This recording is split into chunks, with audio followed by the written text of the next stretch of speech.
Test. How's that? Good? Excuse me for that. It wasn't on. So this is the lesson plan that we're using. We've had an introductory lesson to the minor prophets and then 2 lessons on Amos. This is the first of 3 lessons on Hosea. And you can see, I think it was the first handout that I gave out. And I'm keeping these handouts up here if you need that, or Amos. We've got some extras up here. You see how we're going to work through all of these over the next few months, actually.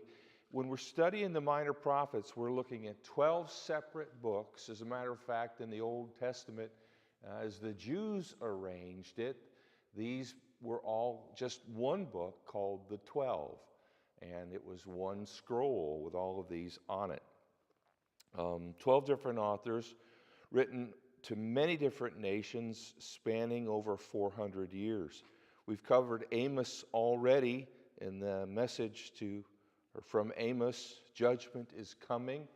With the prophet Amos, God reached out to a herdsman, a shepherd, and a keeper of figs, because that was the first good heart he found, I think. He couldn't find a good heart among the leaders at the time, either the royalty or the priests. And so Amos was the man who was able to fill the breach and do the work, and he did that in an interesting way. Tonight brings us to Hosea, and the bottom line for Hosea, the message here in 14 different chapters, is unfaithfulness brings heartache. And more than any of these other books, this is emotional for me. This one hurts. And it probably should hurt all of us to talk about these things, because there's a very real pain that Hosea was called to go through and experience to get a handle on the pain that God was feeling. And so just watching him have to go through it really gets me, and it should get all of us. It helps us understand how God feels about Israel's unfaithfulness. So that's what we're going to be focusing on with this book of Hosea. And this is a graphic that I use from time to time, and it's pretty small print for y'all back there, but maybe you've seen it before. The bar along the center of the screen are the Old Testament history books. If you just read that bar along the center, it will tell you the story of the Old Testament. And then every other book of the Old Testament is hung off of that center stripe as it comes along. And so you can see, if you can read it, and I'll point to it on the next slide. Hosea is, together with Amos, as one of the earliest, or 2 of the earliest of the minor prophets, and they're both speaking to the northern kingdom. Now, why do we have to get the northern kingdom out of the way first? Well, because they weren't going to last very long. They were going to be taken away and conquered by the Assyrians and pretty much destroyed. And so the prophets that spoke to them come first, and that's where we are now. Then we'll get to the prophets in the south and the foreign nations as we go on.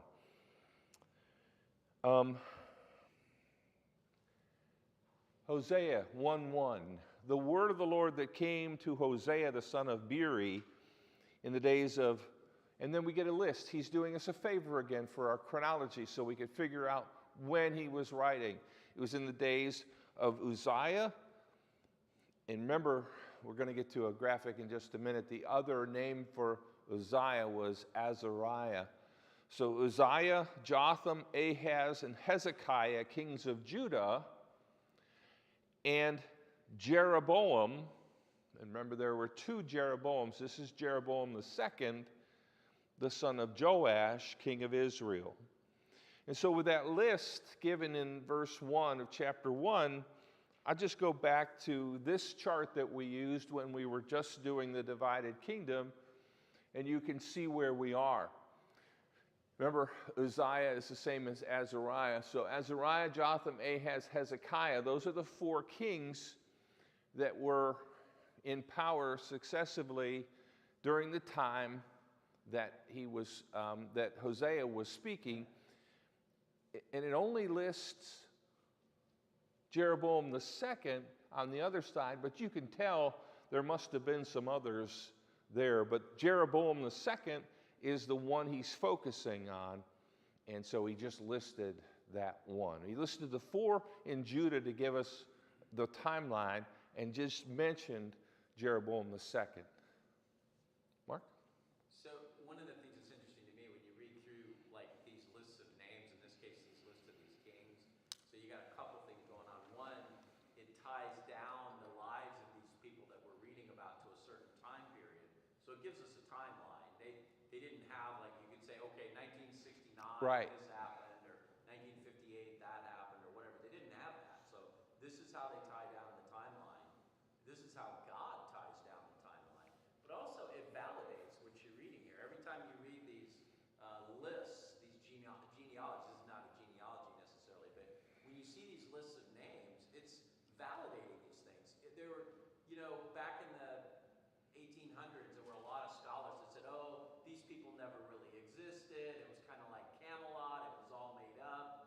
These kings never existed. King David, King Solomon, they never existed. Well, this is God's way of saying, yes, they did. Let me tell you who they were. Let me tell you who they came from and who their descendants were. And then we find all this archaeological evidence tying these things down. So it's really, sometimes it makes it difficult to read, but it's very important material. It really is. And I used to wade through it and kind of dismiss it whenever there was a list of names and just kind of get through it, because I couldn't pronounce them anyway, But then you realize that is what connects everything and makes it real. So it's important to at least to see these lists. So that kind of ties in what we're doing now with what we did before as we were studying the divided kingdom. There'll be a lot of such opportunities for us to connect things as we go. This is an outline of the book of Hosea, and I don't think I've put this in your notes, but I can if you like. This is the first page, and then the second page we're going to have as we go on. But the first page of this book is what I hope to cover tonight. And so we're devoting 3 nights to Hosea. I want to do this section, chapters 1 through 6, tonight, and then chapters 7 through 14 next time. And then the third period I want to devote to the questions that I handed out, and that you can be working on those as we go through the first 2 lessons, and then we'll cover them and discuss these things in depth as we go into the third lesson on this. But the first heading under a Roman numeral, there are 4 headings under Roman numerals. Unfaithfulness in the family of God. The second one, God's lawsuit. And you'll see a number of lawsuits. He's kind of presenting cases for no knowledge of God.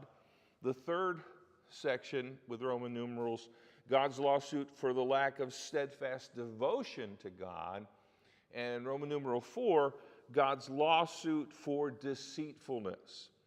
So as with Amos, judgment is coming for sins that have been committed, and the case is presented as though it were in some sort of a court. These lawsuits, sections 2, 3, and 4. Section 1, though, unfaithfulness in the family of God, the subheadings, Hosea and God's broken family. Hosea is going to have a broken family by design, and that's going to help us understand God's broken family. We're going to be drawing comparisons. God's going to set Hosea up in a situation and then draw comparisons between Hosea's situation and Israel. a number of places through this book. B, confronting unfaithful wives, Hosea and God.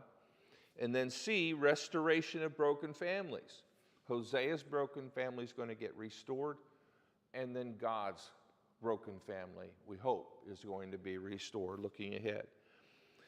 Roman numeral 2, the subheadings for God's lawsuit for no knowledge of God. The priests are culpable. The priests are the ones who should have and could have done something to straighten out the direction that the population has gone. The people have gone off in a way, and the priests should have done something to teach them, to bring them back. But we find the priests leading them in the wrong thing, and being ready to, get an income. If I preach what God wants, I'm probably not going to have anybody supporting me, so I'll just preach what they want, and then I'll make a nice living doing that. That's kind of the idea that you get here, was going in this section, chapter 4. Chapter 5, the judgment of war, and that war is coming, and then possibilities for restoration in the last part of chapter 5 and beginning of chapter 6. So that's what we're going to talk about as we move through Hosea. And as I said, hopefully get this first 6 chapters tonight. Mark?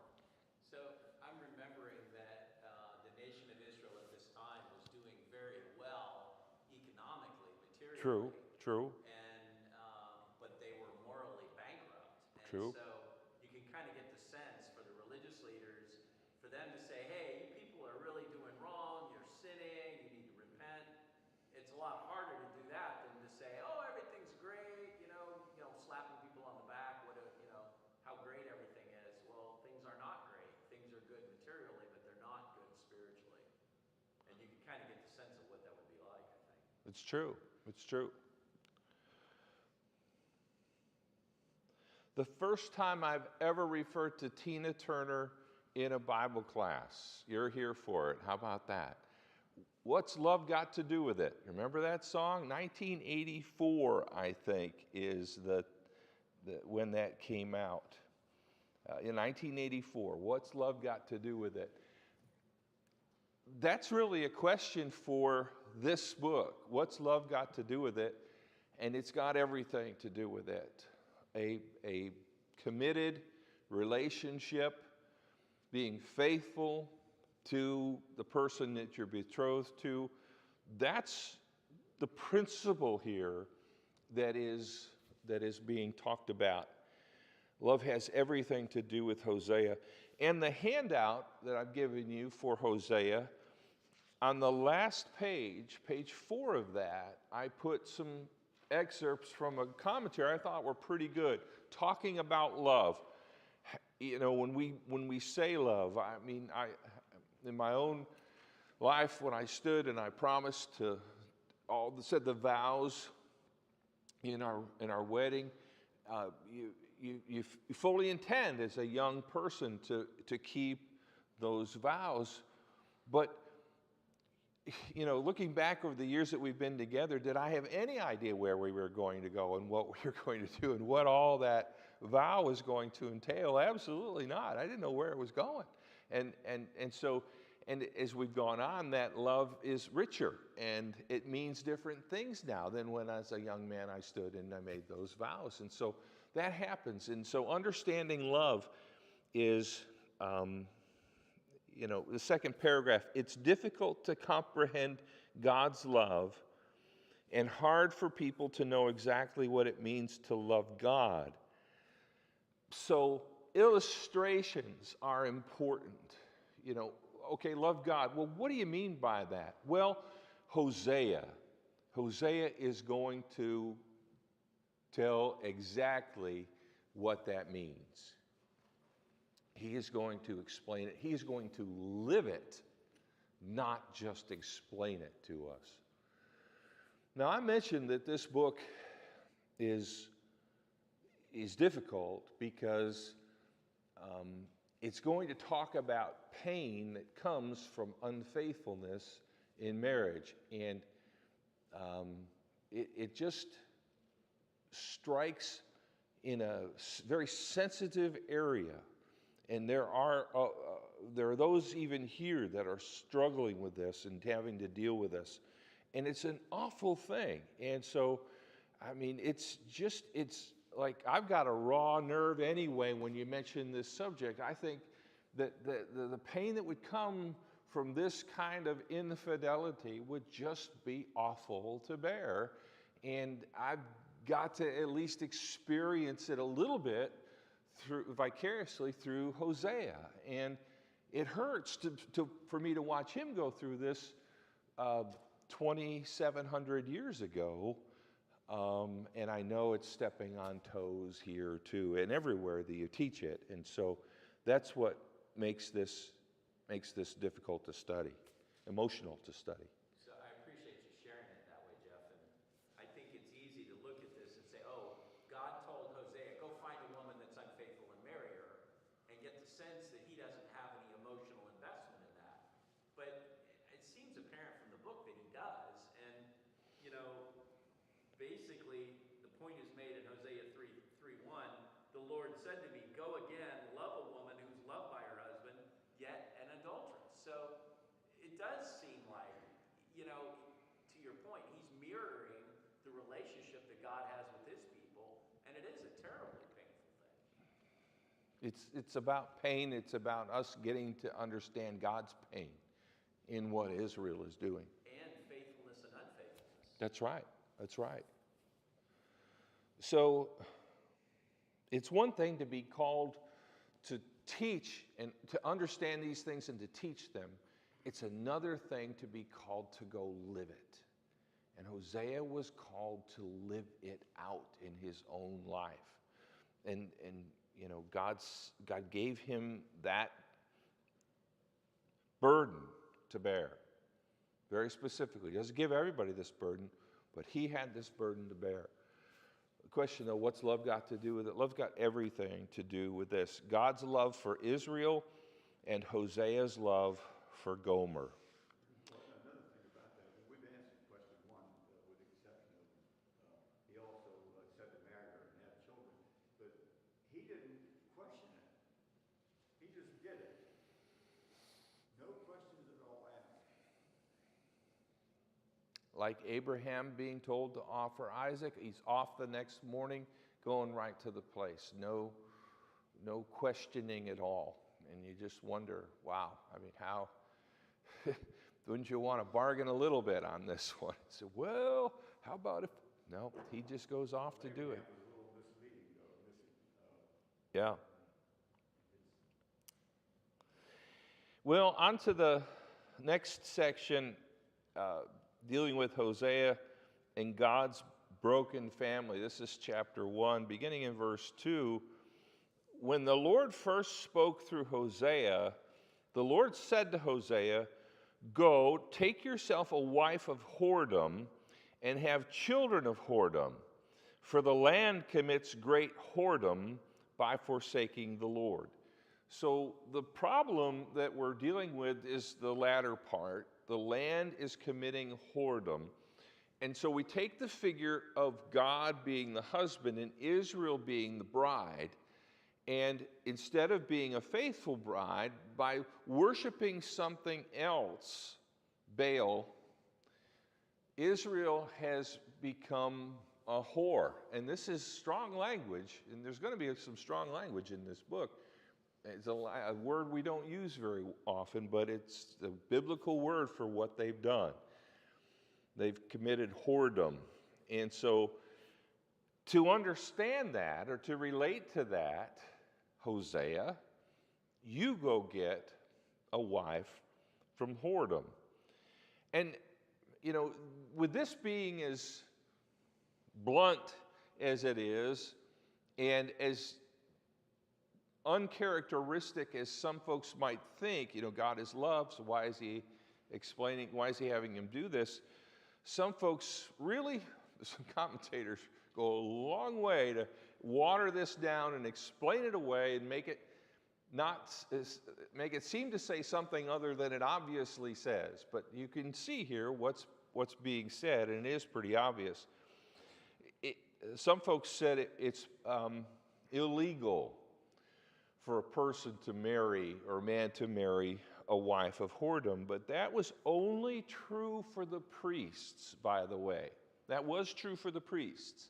Leviticus 21 and 14, here talking about a priest, a widow or a divorced woman or a woman who's been defiled or a prostitute, these he shall not marry, but he shall take as his wife a virgin of his own people. That was a rule for the priest. It wasn't a rule for everybody.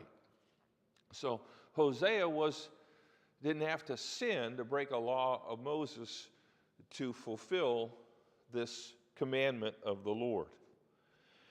Well, Hosea does this. He goes and he takes Gomer as his wife. Want to get a book here?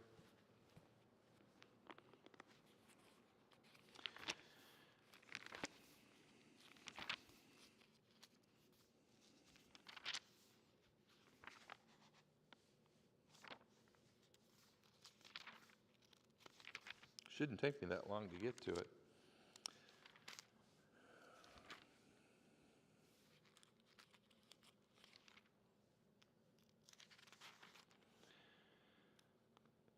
So he went and took Gomer, this is verse 3, the daughter of Diblaim, and she conceived and bore him a son. Now remember that terminology, bore him a son. And the Lord said to him, name him Jezreel, for yet a little while, and I will punish the house of Jehu for the bloodshed of Jezreel, and I will put an end to the kingdom of the house of Israel. That should conjure up, the mention of Jezreel should conjure up a number of things from our last study. You can go to 2 Kings chapters 9 and 10 and read about the escapade there, or the events that happened in and around Jezreel associated with Jehu. But God is bringing those to mind, recalling things that happened with Jehu in the valley of Jezreel by having Hosea name his first child Jezreel. All right, so there, and that's really what's going on here. Not only is the marriage helping us understand who God is and how he feels, but the names of the children are doing the same thing. They're explaining God's feelings and God's intent as he's dealing with the people of Israel. So he goes on, and she has 2 more children. I don't think Hosea had any more children, okay? Because look what it said in verse 3. She bore him a son, and in verse 6, she conceived again and gave birth to a daughter. And there's no mention of him being involved in that. So that seems to be part of the whoredom that we're talking about, that this is somebody else's child, but she's bearing it. Name her Lo Ruhamah, or No Mercy. What's your daughter's name? No Mercy. Oh, interesting. That's an interesting name.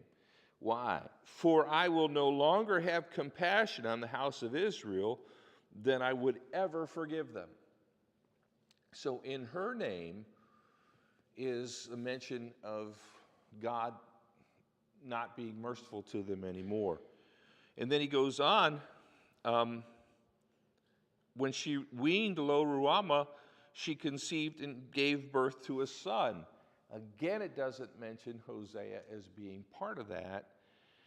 And so we think, again, this is somebody else's child. And the Lord said, name him Lo Ami, which means not my people. And it seems like very literally, it was not his people. It was not really his son. It's his wife's son, if you will. And so, what a awkward situation that he finds himself in. But the name of the child also is indicating what God's feeling about Israel at the time. You're not my people. And so, this is a difficult section, I think, to see what Hosea was called to do. Questions or comments this far? Well, yeah, how did you draw your conclusion that he wasn't the father? Because it says in verse 3, she conceived and bore him a son. But it doesn't say bore him another son. Well, wouldn't you just assume that? He married her and it's just his wife, and they have the first one and they have the second. I mean, You could assume that, but this, I did. well, you can, and people make a case for that, but then the whoredom, I guess, comes in later after the children are born. We know she's going to, she's, It's implied in verse 9. He names the third child, Lo Ami, for you are not my people, and I am not your God. So the implication is these were not his children. Right, yeah. To Art's point, it's not specifically stated. Right. But it's implied there. Yeah, it is not specifically stated. It is only implied. And so, yeah, people debate this. Hamer? No, when I was reading this, it's, like I said, very confusing. Yes. Because you think, why would God have something, to do with this? Yes. And try to figure out, as you read it, he wants someone of this, human to fill this pain, right? Hosea to fill this pain. Yeah. But when you read it and stuff, it's like, it's still, you question it, and Yeah. how you get to that point. And I know they was telling Israelites, and all the kingdoms now trying to get them because they're unfaithful, to change and everything, but they didn't do it. But Right. when you read this, you read, you think you know, you come back and still kind of confusion. When you don't think you got everything that what you're trying to tell children of Israel. It is. It's what makes this a really difficult book. I mean, emotionally difficult to deal with what's going on here. Mark? Apparently, the name Jezreel means to scatter, and apparently it can mean either to sow or to tear up. So it's like with Jezreel, it can be good or bad. And so it kind of seems to imply a choice. And as you pointed out, the first child is clearly his, but the next two children are not clearly stated as his. And he was told to marry an unfaithful woman, and so this is the woman that he married. And so, but it's just interesting. The word means to scatter, good or bad, sow or tear up.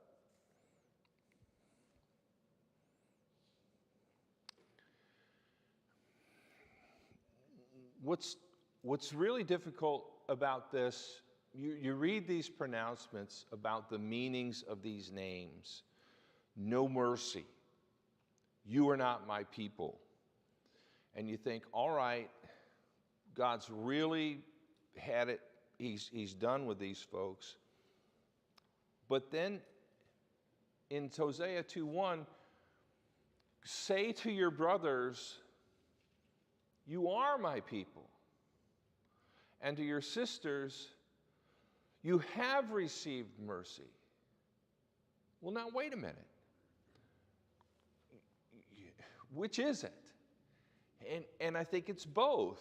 I mean, they are God's people. They have received mercy, but they're acting as if they're not his people. They've shunned him and put him away.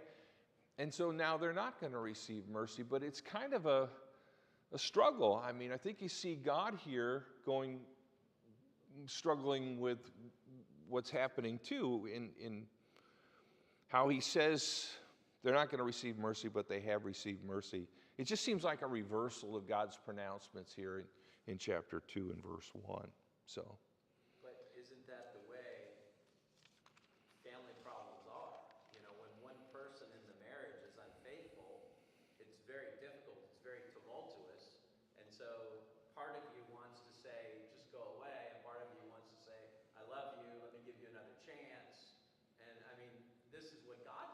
That's his right. people. And this is what, family problems are like. It This is. family problem. It is. It's true. So the next section, part B, confronting unfaithful wives, as you go through chapter 2, you'll see in dealing with the unfaithful wife, there's accusations and punishments referred to in verses 2 through 13.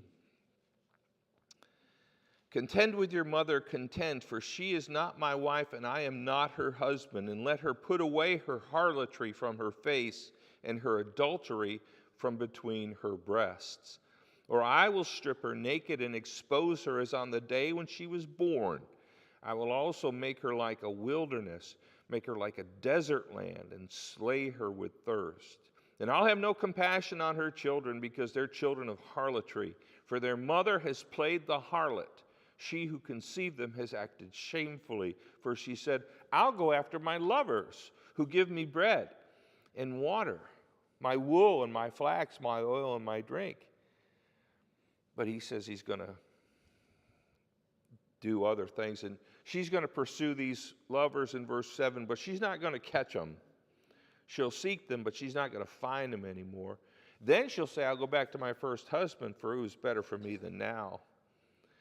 What she doesn't realize in verse 8 is that I was the one who gave her the grain, the wine, and the oil. All of those things she attributed as being blessings from the lover she was pursuing, the one she had no right to be intimate with. God was the source of all those things. When someone in a scientific experiment comes up with an ungodly conclusion, I think to myself, how terrible that must make God feel to think that they used the principles that he placed in this creation to disprove him. Good science isn't going to contradict the scriptures. It doesn't do that. But sometimes folks come up with things that seem to prove or disprove the scriptures. And this is kind of like that. The Israel here has attributed the blessings that they have to other gods when it is the true God that has been the source of their blessings. Every good and perfect gift, we say, comes from our Heavenly Father. So he says, I'm going to show her how wrong she is, how far off she was in that conclusion, thinking that it was the idols that brought the blessings. So there's a parallel here. Gomer evidently has done this, and the children of Israel have done this as well. Gomer's been chasing after other guys besides Hosea, and Israel's been chasing after other gods besides Jehovah. And so that's the mess that we find ourselves in. But here's what he's going to do. The second part of this, restoration is promised, beginning in verse 14. Therefore, behold, I will allure her. I'm going to try to win her back. I'm going to try to get her out to the wilderness. I'm going to speak kindly to her. Then I'll give her her vineyards from there, and the valley of Achor as a door of hope. She will sing there as in the days of her youth, in the day when she came up from the land of Egypt. And then there are going to be terms of endearment exchanged in verse 16. And in verse 17, I'm going to remove the names of the other lovers, the Baals, from her vocabulary, from her mouth, so that she's not calling on them anymore. And they're going to be constrained to an unhappy ending. I'm going to... it's a time of renewal that is going to come. A restoration of the initial relationship is going to be wrought about. Mark? So this statement about the valley of Achor, verse 15, the valley of Achor is a door of hope. So the valley of Achor is representative of a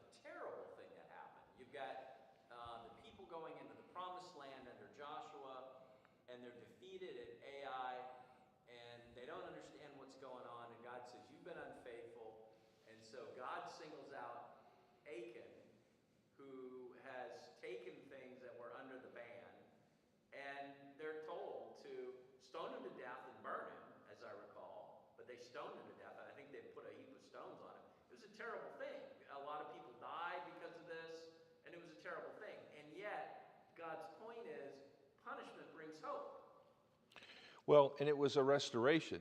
Putting away that offender Yes.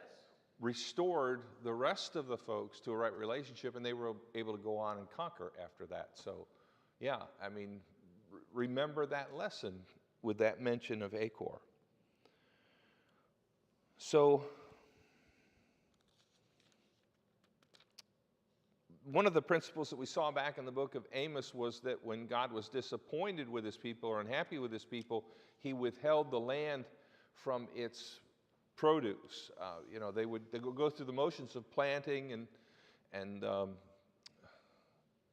weeding and all the different things you do to bring a crop to fruition, but they weren't getting anything. Well, that was God doing that, withholding the fruit of the field because of their ungodliness. But in verse 21, chapter 2, it will come about in that day, I will respond, declares the Lord. I will respond to the heavens, they will respond to the earth.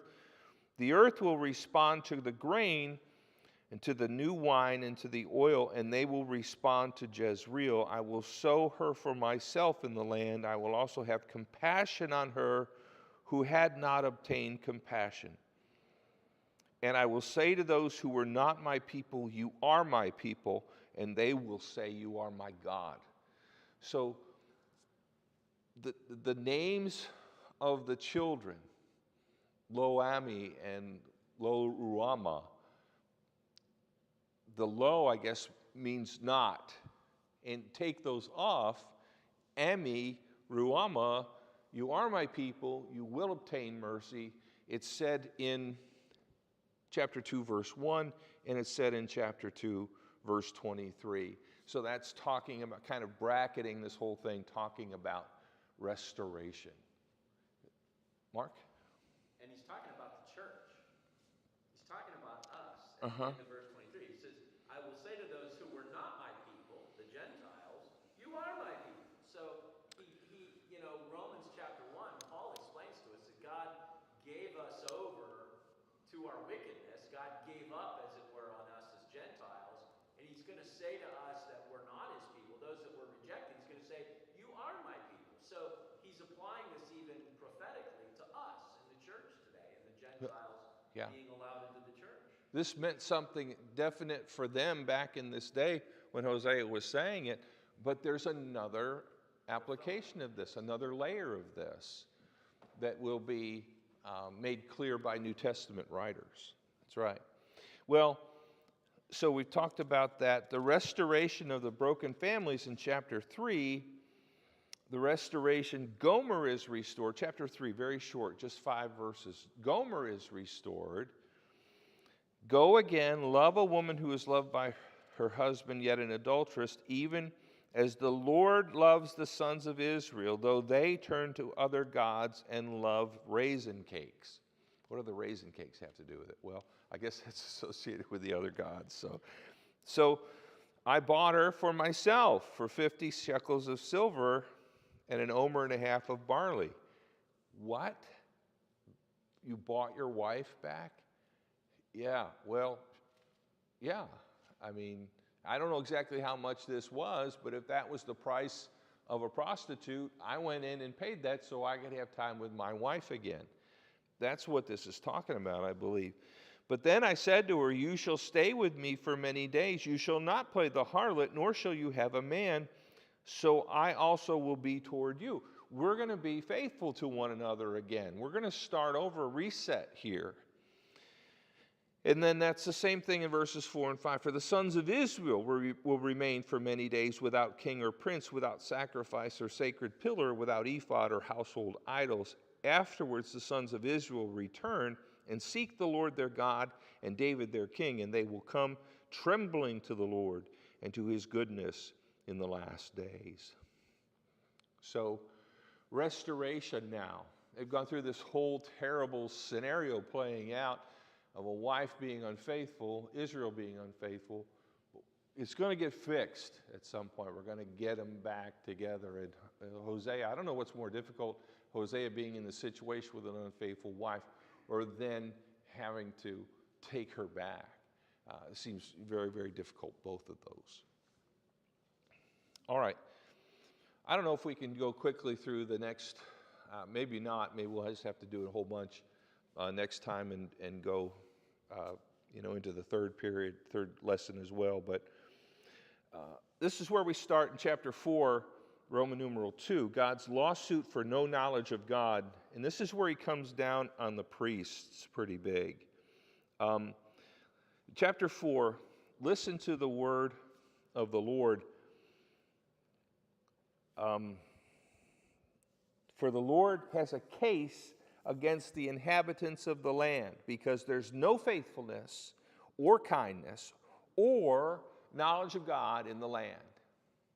No faithfulness, no kindness, and they don't know God. Those three things go together pretty well. There's swearing, deception, murder, stealing, and adultery. They employ violence so that bloodshed follows bloodshed. Therefore the land mourns, and everyone who lives in it languishes, along with the beasts of the field and the birds of the sky. Also the fish of the sea disappear. Yet let no one find fault. Let none offer reproof. For your people are like those who contend with the priest. So you will stumble by day. The prophet will also stumble with you by night. And I will destroy your mother. My people, verse 6, a quotable verse, chapter 4, verse 6. My people are destroyed for lack of knowledge, because you've rejected knowledge. I will also reject you from being my priest. It goes on about the priests in verse 7. The more they multiplied, the more they sinned against me. I will change their glory into shame. They feed on the sin of my people and direct their desire toward iniquity. And it will be like people, like priests. So I will punish them for their ways and repay them for their deeds. The priests should have known better. The priests should have done better. But they were part of the problem instead of part of the solution. And it goes on and talks about that as we go through chapter 4. Well, that's about all the time we've got for this tonight. So at least we got through chapter 4. We'll pick up with chapter 5 next time and try to push on through. Difficult book. You could be doing the questions as we go, but we'll cover those questions on the third lesson devoted to Hosea. And that's 3 weeks from tonight, I think, because of the singing. All right, very good.